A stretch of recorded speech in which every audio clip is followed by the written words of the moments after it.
Dernière vidéo de la chaîne YouTube. Les amis, la fin de Club Millionnaire. Après 10 ans de bons et loyaux services. J'arrive pas à rester sérieux les amis. Non, c'est pas la fin de Club Millionnaire. Je suis désolé pour tous les haters.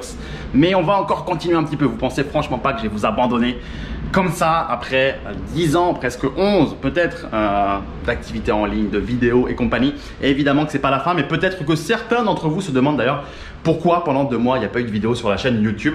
Alors il y a fort à parier que la réalité c'est que beaucoup n'ont pas forcément réalisé, mais le temps passe vite et ça fait déjà 2 mois que je n'ai rien posté sur YouTube. Alors on va faire un petit point. Qu'est-ce qui s'est passé? Est-ce que je suis tombé en dépression? Est-ce que je sais pas.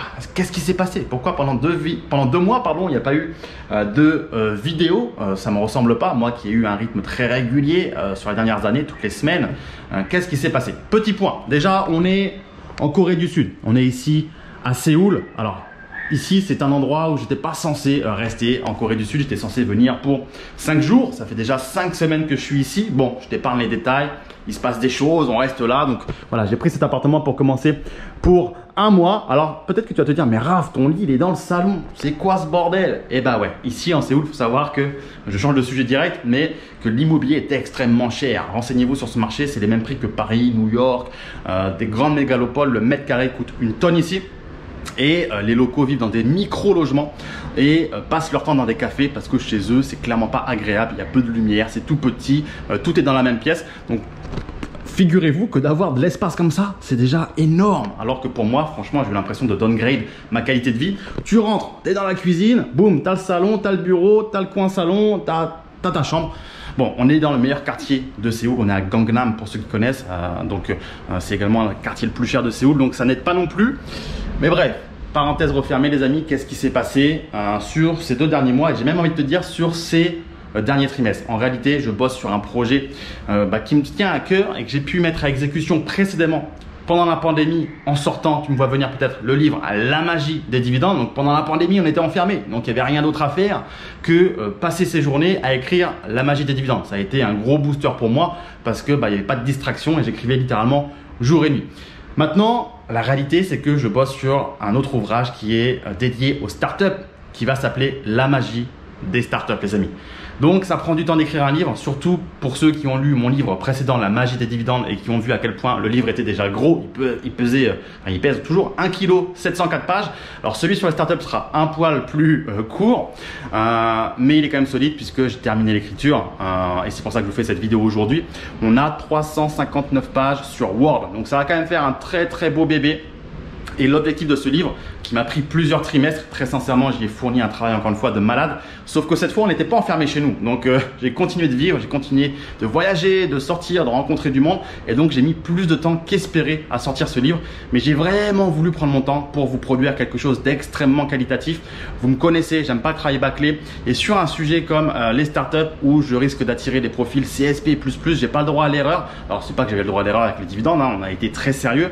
Mais sur celui-ci, j'ai l'impression d'avoir encore un peu plus de pression parce qu'on parle d'un actif qui est beaucoup moins démocratisé et donc qui potentiellement va attirer des gens CSP++ et qui potentiellement me pardonneront moins des erreurs.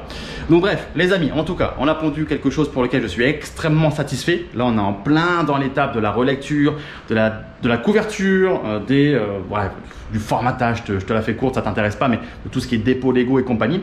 Et j'espère vous sortir ce livre assez prochainement. Je vais pas te mentir que j'ai commencé cette vidéo en te disant voilà, c'est la fin de Club Millionnaire et compagnie. Évidemment que non, on reste là, on continue de faire du contenu, de parler d'argent, d'investissement. Tu sais très bien que j'adore parler d'actions à dividendes et de start-up. Mais quand même, je pense que je vais commencer à opérer doucement mais sûrement un switch vers du contenu beaucoup plus orienté sur les startups puisque c'est de 1 ce qui me plaît beaucoup plus et vraiment qui me stimule. Le problème aujourd'hui avec les dividendes, c'est que quand j'ai sorti mon livre La magie des dividendes pendant la pandémie, il n'y avait personne qui parlait de bourse et de dividendes. De bourse, oui, pardon, mais de dividendes, franchement, j'étais l'un des premiers. Aujourd'hui, ça pullule, hein, il suffit d'ouvrir Twitter, YouTube et compagnie, tout le monde te parle des dividendes, c'est devenu quelque chose de très normal. Il y a énormément de contenu pour parler des livres sur la bourse. Il y en a une tonne qui sont apparus après la sortie de La magie des dividendes. Donc, j'ai envie de te dire, le marché des actions, de la bourse, du dividende, il est devenu beaucoup plus mature aujourd'hui. Il y a beaucoup plus de concurrence. Il me stimule beaucoup moins. Je suis toujours confronté aux mêmes, on va dire, questions, aux mêmes, on va dire, pas problématiques, mais aux mêmes confrontement. Pourquoi pas le PEA? Pourquoi pas un tracker? Bon, j'y ai répondu plein de fois. Moi, vous le savez, je suis 100% dividende. J'ai investi 1,23 million de dollars dans les dividendes. Ça ne changera jamais. Je ferai que du dividende. Si vous voulez savoir pourquoi, il y a un livre de 704 pages pour comprendre ma motivation derrière tout ça. Donc aujourd'hui, parler de dividendes, ça m'excite plus beaucoup. Je vais continuer d'investir massivement dans les dividendes, mais et je vais toujours continuer de partager tous mes contenus à mes clients et d'accepter de nouveaux clients évidemment. La formation est toujours à jour, le club dividende est toujours à jour, tous mes contenus sont toujours à jour, le livre, etc. Tout est à jour, il n'y a aucun souci. Simplement, ma création de contenu gratuite sur YouTube sera beaucoup moins orientée sur les dividendes parce que je m'amuse plus clairement avec les startups où on a des profils d'investisseurs qui sont souvent déjà plus expérimentés, millionnaires, chefs d'entreprise, qui ont déjà des holdings, expatriés, voilà, on va dire plus de revenus. C'est vrai que voilà, je respecte tout le monde évidemment et j'ai commencé moi tout en bas aussi, mais aujourd'hui quelqu'un qui a un patrimoine tout petit, qui a un petit portefeuille, qui comprend vraiment pas grand chose, ça me stimule beaucoup moins d'aller répondre à ça qu'un mec qui est en mode voilà, multi-investisseur, qui a déjà fait beaucoup de choses. Voilà, c'est peut-être parce que voilà, j'évolue aussi et que j'ai beaucoup moins de patience avec les, on va dire, j'allais dire les brokies, c'est pas péjoratif, mais voilà, j'ai un malin plaisir à accompagner aujourd'hui les gens plus fortunés. Donc je pense que ça suit en fait le cours de ma fortune et c'est tout à fait normal. D'autant plus que on a beaucoup d'infos, d'updates intéressants là qui émanent des startups dans lesquelles j'ai pu investir. Il y a déjà 96 startups, on a déployé plusieurs millions de dollars et 2025 et les années qui vont suivre, je vais déployer encore beaucoup plus, je pense, d'argent dans les startups. On a vraiment eu de beaux updates là. Il y a 2 jours, on a eu une startup d'Ouganda. Donc toi, qui irait investir en Afrique déjà? Peu de gens, et en Ouganda encore moins. Je me suis rendu personnellement en Ouganda il y a quelques années et je peux comprendre pourquoi des gens auraient peur d'investir là-bas.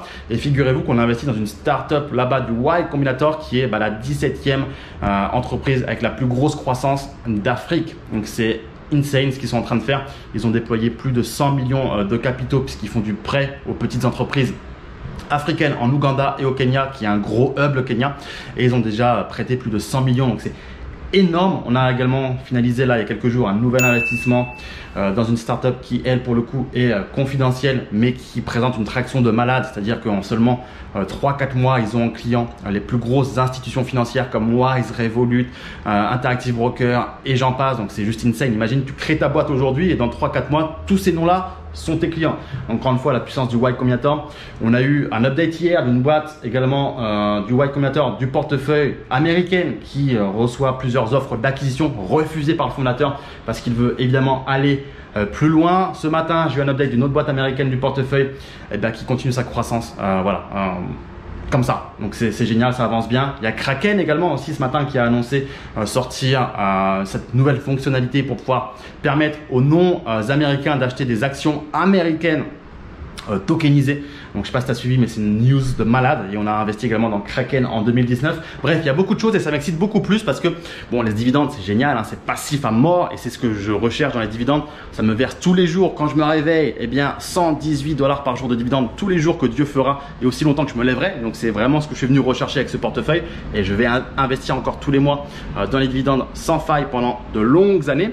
Mais avec les startups, on s'amuse beaucoup plus parce que tous les mois il y a des updates et quand on a comme moi 96 startup en portefeuille, ça bouge tout le temps. J'ouvre mon LinkedIn, je vois plein de trucs qui passent, le fondateur qui publie des trucs sur des nouveaux partenariats, des nouveaux marchés, des nouvelles possibilités, de la nouvelle traction financière. C'est génial, c'est vraiment stimulant et c'est ce que j'aime beaucoup avec les startups, c'est qu'en plus de pouvoir gagner énormément d'argent, donc x100 et plus, on s'ennuie pas puisqu'il se passe toujours des trucs. Donc voilà les amis, tout ça pour te dire dans cette nouvelle vidéo que je suis encore vivant, je n'ai pas fait de dépression, on a juste bossé sur ce nouveau livre qui va être, je l'espère, qui va me permettre de renforcer ma casquette d'auteur sur ce sujet, mon autorité tout simplement. Donc j'espère vous proposer ce livre, j'espère pour l'été. On est sur la fin, le plus gros effet, c'est l'écriture qui est le plus gros, le plus pénible. Là je suis content, je suis soulagé, j'ai fini ça, donc je vais pouvoir reprendre les vidéos sur YouTube en accent un petit peu plus sur les startups. D'ailleurs dites-moi dans les commentaires ci-dessous ce que vous aimeriez voir comme sujet autour des startups. Je pense que vous avez sûrement des questions intéressantes ou des doutes, notamment peut-être sur le risque, la performance à attendre, le Y Combinator, pourquoi pas, puisque voilà, si tu ne le sais pas, je ne source mes deals uniquement auprès du Y Combinator, considéré comme le meilleur accélérateur de start-up au monde. Donc voilà les amis, 10 minutes de vidéo simplement pour te faire un petit update, te dire ce qui s'est passé, ce sur quoi on a bossé. Et puis de mon côté, ce soir on va inaugurer cet appartement avec une petite soirée où, si tu ne le sais pas, en Corée, on a ce qu'on appelle l'alcool de soju. C'est un alcool de riz que tu connais peut-être, qui peut être aromatisé. Ça titre à peu près 16%, ça se boit en shot ou avec du soda ou d'autres alcools. Et ce soir, on a donc prévu une petite inauguration de cet appartement. Donc on va fêter tout ça entre guillemets. Voilà les amis, j'espère que vous allez bien en tout cas de votre côté, que l'investissement continue régulièrement et progressivement. Et on se tient au courant très prochainement pour de nouvelles